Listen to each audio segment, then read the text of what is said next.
साथियों, आप सभी का आपके अपने चैनल पर स्वागत करते हैं। तो आज हम कॉमन एरर का क्वेश्चन सॉल्व करेंगे। तो पहला क्वेश्चन है, make haste lest you should not miss the train. इसमें आपको एरर ढूंढना। तो इसमें देखिएगा साथियों, make haste lest you should not miss the train. तो साथियों, लेस्ट क्या है? निगेटिव सेंस है। लेस्ट मतलब नॉट का प्रयोग यहाँ पर लेस्ट के बाद नहीं होगा। क्यों? क्योंकि लेस्ट क्या है? इसका अर्थ ही होता है क्या चीज़? निगेटिव सेंस में। लेस्ट मतलब लिख सकते हैं, इसका मतलब होता है ऐसा ना हो कि, जिससे कि ना। मतलब क्या हुआ? निगेटिव सेंस में सेंटेंस में इसका अर्थ निगेटिव सेंस होता है, इसलिए हम दो बार निगेटिव सेंस का प्रयोग नहीं करेंगे। जैसे हम एक उदाहरण देते हैं, work hard लेस्ट you should fail. इसका मतलब क्या होगा? वर्क हार्ड, यदि आप वर्क हार्ड नहीं करेंगे अन्यथा आप क्या हो जाएंगे? फेल हो जाएंगे। तो यहाँ पर लेस्ट का प्रयोग किए लेकिन उसमें नॉट का प्रयोग नहीं किए। यहाँ पर ऐसे तो ना लिख सकते हैं कि लेस्ट यू शुड नॉट फेल। जब ये उदाहरण जो दिए हैं, वर्क हार्ड और हम देते हैं work hard लेस्ट you should not fail. देखिए साथियों, यहाँ पर लेस्ट भी आ गया, नॉट भी आ गया, तो ये बात गलत हो गया। इसलिए लेस्ट के साथ हम नॉट का प्रयोग नहीं करेंगे। तो हमारा ऑप्शन नंबर कहाँ सही है साथियों? हमारा ऑप्शन नंबर यहाँ पर मतलब ऑप्शन नंबर सी वाले पार्ट में एरर है। चलिए आगे बढ़ते हैं। अगला है, many of us do not know to swim at all. तो अब जब सेंटेंस को पढ़िएगा तो यहाँ पता क्या चल रहा है? मेनी ऑफ अस नो के बाद हम लोग को पता है कि टू, जो मेनी ऑफ अस नो क्या बता रहे हैं कि बहुत सारे को नहीं पता है। तो किस टू स्विम नहीं, टू के पहले क्या होना चाहिए? एक WH वाला वर्ड होना चाहिए। तो यहाँ पर क्या लिख सकते हैं? WH वर्ड कौन कौन है? How, when, where, what. लेकिन हमें उचित वर्ड को चुनना है। तो यहाँ बोल रहा many of us do not no, तो बेन का प्रयोग नहीं करेंगे। बेयर बताता है प्लेस के लिए, तो यहाँ WH वर्ड आएगा, उसमें से सूटेबल वर्ड आएगा जो में सेंटेंस को क्या हो? उचित प्रयोग करा दे। तो यहाँ पर क्या होगा? How to swim. जैसे कहने का मतलब है कि वह नहीं जानता, बहुत सारे लोग नहीं जानते हैं कि किस तरह स्विम किया जाता है। तो यहाँ पर ऑप्शन नंबर यहाँ पर गलत क्या होगा? यहाँ पर देख लेते हैं, यहाँ पर टू के पहले क्या होगा? हाउ टू स्विम होगा, हाउ टू स्विम। तो ऑप्शन नंबर सी में हमारा एरर है। तो ये बात ध्यान रखिएगा।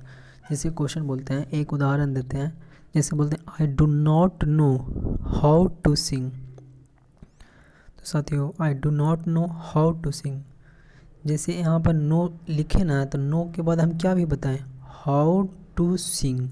हाउ आया हमारा, टू प्लस भी बनाया। यदि बिना हाउ का प्रयोग करते हैं तो क्या होता? मेरा क्वेश्चन हमारा गलत हो जाता। मतलब इसका मतलब हुआ I do not know how to sing, मतलब होता है मैं गाना नहीं जानता हूँ। यहाँ पर बताना है।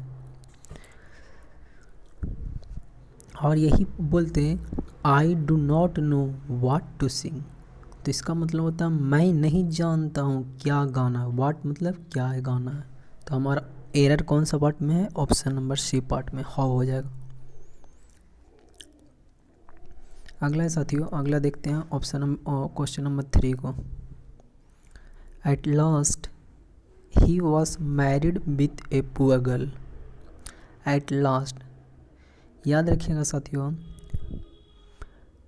मैरिड के साथ जब गर्ल मतलब किसी के साथ मैरिड कर रहे हैं तो वहाँ पर विथ नहीं आता, टू आता है। जैसे बोले Ram is married to Sita, मतलब किसी के साथ मैरिड कर रहे हैं। यहाँ पर क्या होगा, he was married to a poor girl, तो हम मैरिड के साथ टू का प्रयोग करेंगे। ये बात याद रखिएगा। जैसे अभी बोले ना, राम मैरिड विथ सीता नहीं होगा, राम मैरिड थ्रू सीता। ये बात याद रखिए। जैसे बोलते हैं राम मैरिड सीता, यहाँ ये बात ये हमेशा ध्यान रखना है कि मैरिड के साथ टू आएगा जब किसी के साथ शादी कर रहा है। तो आगे बढ़ते हैं। अगला है she said that she will help me whenever I was in difficulty. तो इसमें एरर निकालना है साथियों कि इसमें एरर का प्रयोग कहाँ एरर है और क्या है। तो साथियों यहाँ पर देखिए, आपको यहाँ पर देखिए शी सेड डैट लगा, तो डैट कहाँ लगता है, इनडायरेक्ट स्पीच में। तो इनडायरेक्ट स्पीच जब बनाते हैं, जैसे लिखता है he said to Ram, he said Ram you will go, तो उसको इनडायरेक्ट में क्या बोलते हैं, ही सेड डैट राम को क्या करते हैं, ही को राम के अनुसार लगाते, यू को राम के अनुसार लाते हैं, सेकंड पर्सन के अनुसार लाते हैं। जब यू रहता है तो इसको क्या करते हैं, सेकंड पर्सन के अनुसार लाते हैं। तो यहाँ इनडायरेक्ट में है, तो सी विल की जगह पर क्या होगा, वुड हो जाएगा, सी वुड हेल्प। क्योंकि इनडायरेक्ट है तो इनडायरेक्ट में हम सारे सेंटेंस को क्या करेंगे, पास्ट में रखेंगे। जैसे यहाँ वॉस है, सेड है, तो यहाँ विल की जगह पर क्या हो जाएगा, वुड हो जाएगा। ये बात याद रखिएगा। इनडायरेक्ट जो स्पीच होता है उसको हमेशा क्या करना है, अपने माइंड में रखना है, तभी ये क्वेश्चन आसानी से बन जाएगा। आगे बढ़ते हैं।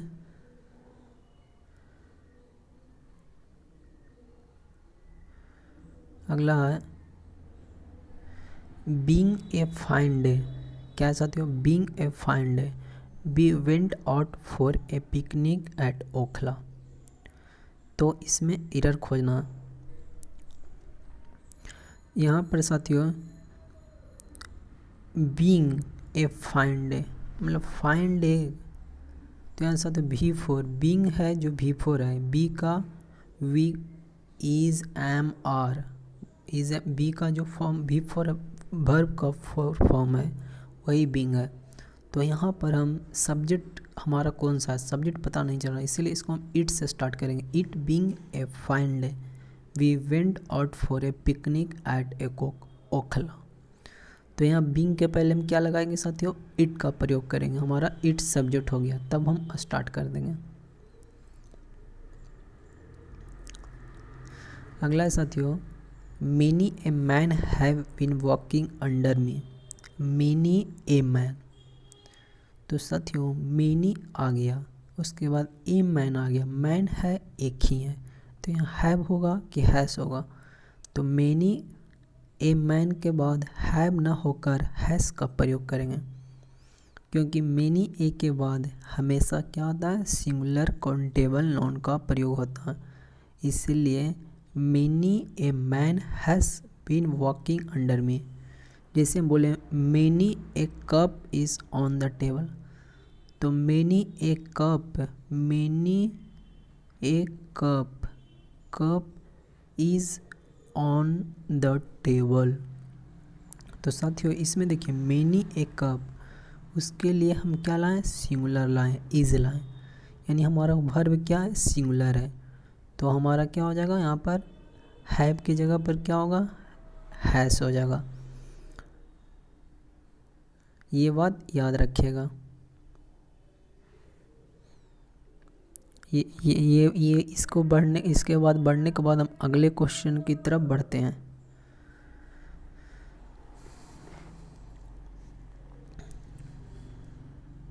सातवां नंबर में देखते हैं,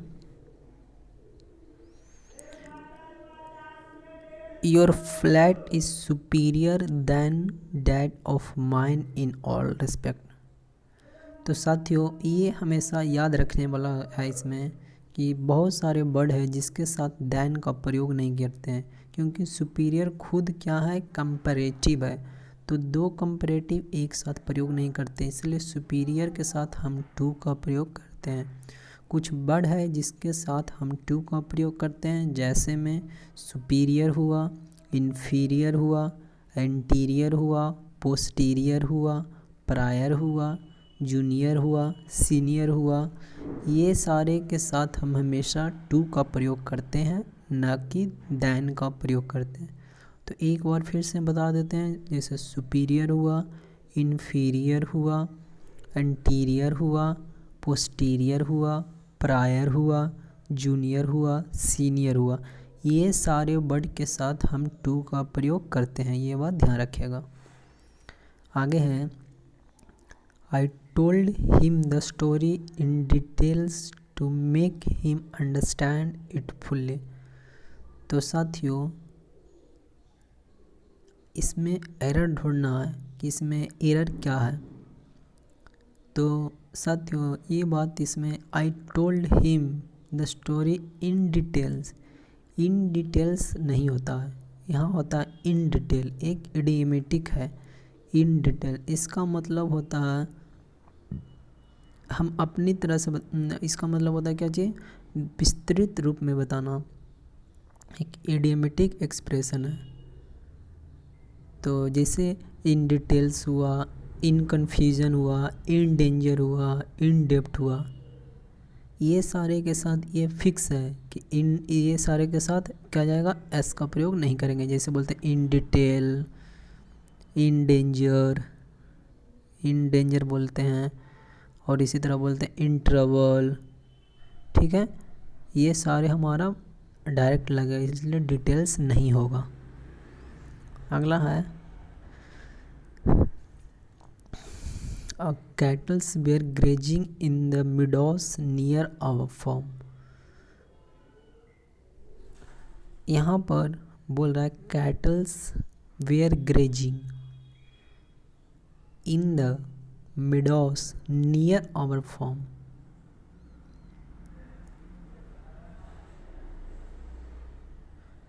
यहाँ पर वेयर ग्रेजिंग, कैटल्स प्लूरल हुआ, इसके लिए वेयर लगाया। तो यहाँ पर क्या क्या यहाँ पर एरर लग रहा है।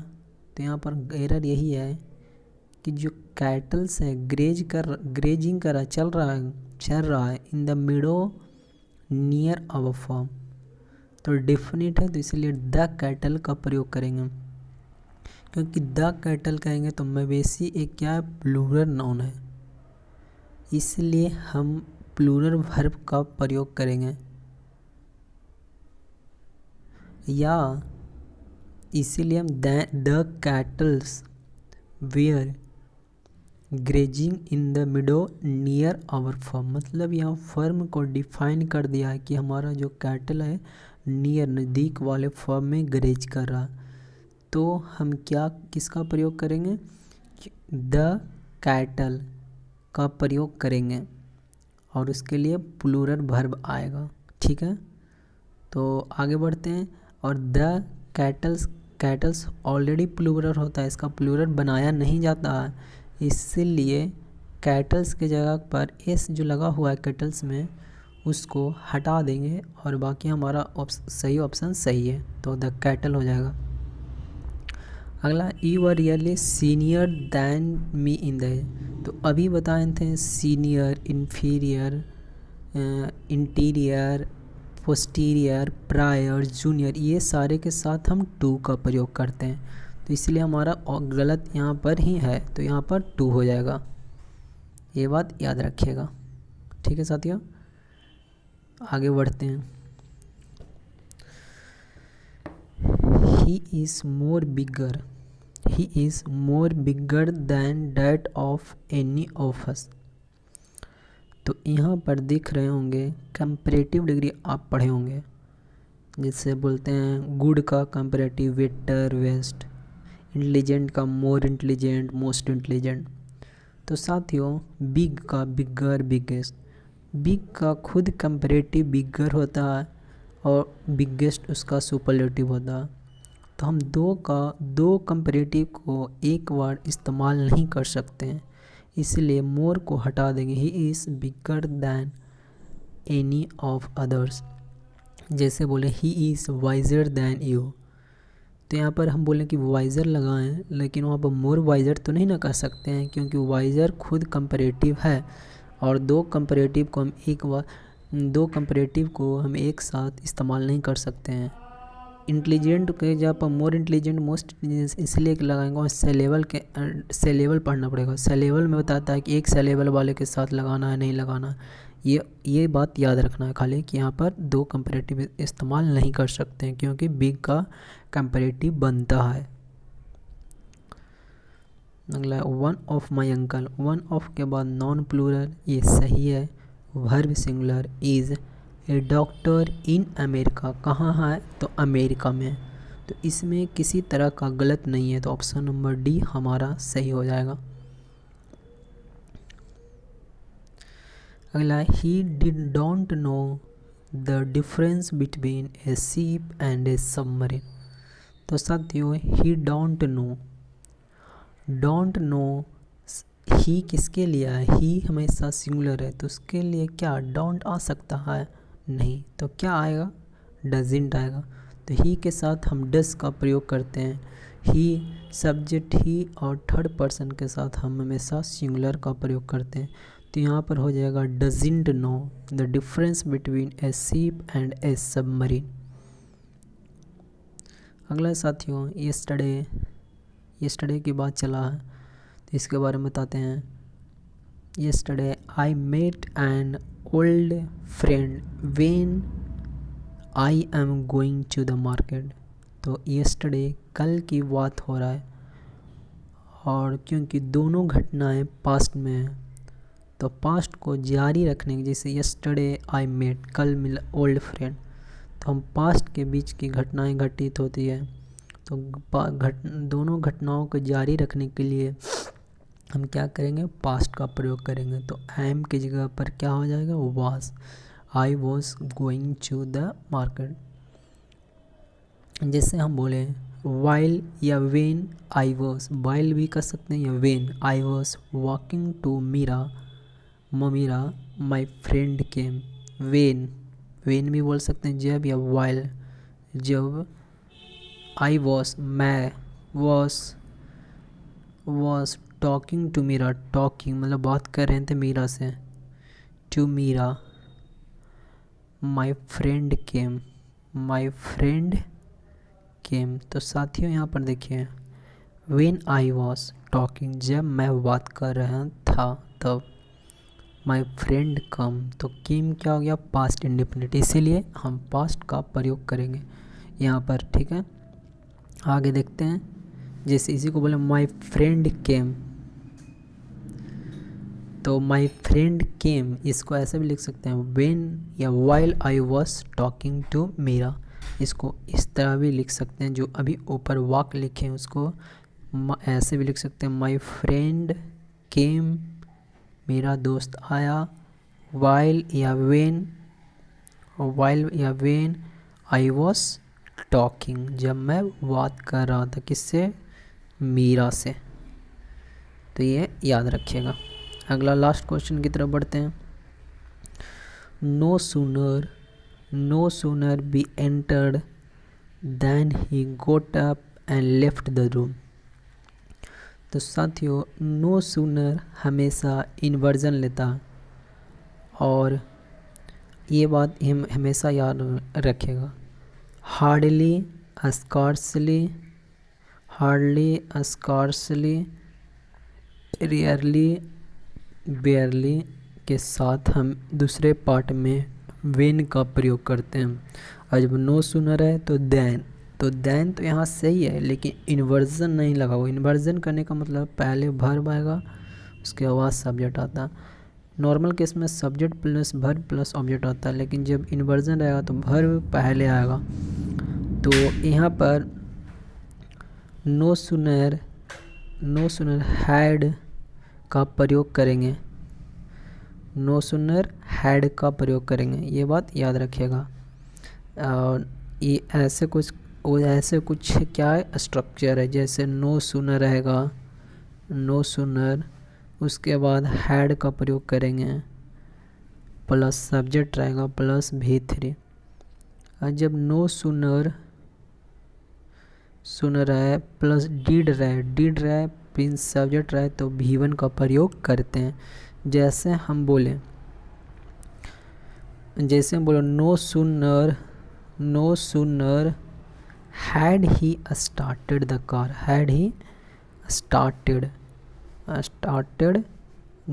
कार, तो नो सूनर के बाद हम इन्वर्जन लाएं, हैड पहले लाएं, सब्जेक्ट जो हमारा ही है उससे पहले वर्ब को लाएं। इसके लिए हम V3 का प्रयोग किए। तो आगे भी हो सकता है वर्ड ऐसे भी लिख सकते हैं, और नहीं तो अभी दूसरा उदाहरण दिए, no sooner did he start the car. तो ऐसे भी हम शुरू कर सकते हैं। नो सूनर के बाद डिड आया, इन्वर्जन आया, उसके बाद सब्जेक्ट आया, उसके बाद V1, क्योंकि डिड के साथ V1 का प्रयोग करते हैं। तो यहाँ पर हो जाएगा साथियों, ये बात याद रखिएगा। जैसे एक दिया है, no sooner had she agreed to marry him then she started to have terrible doubts, या no sooner did Steve start going out with Tracy then she fell in love with Jasper. तो ये था साथियों, आज के लिए इतना ही। Channel subscribe करें।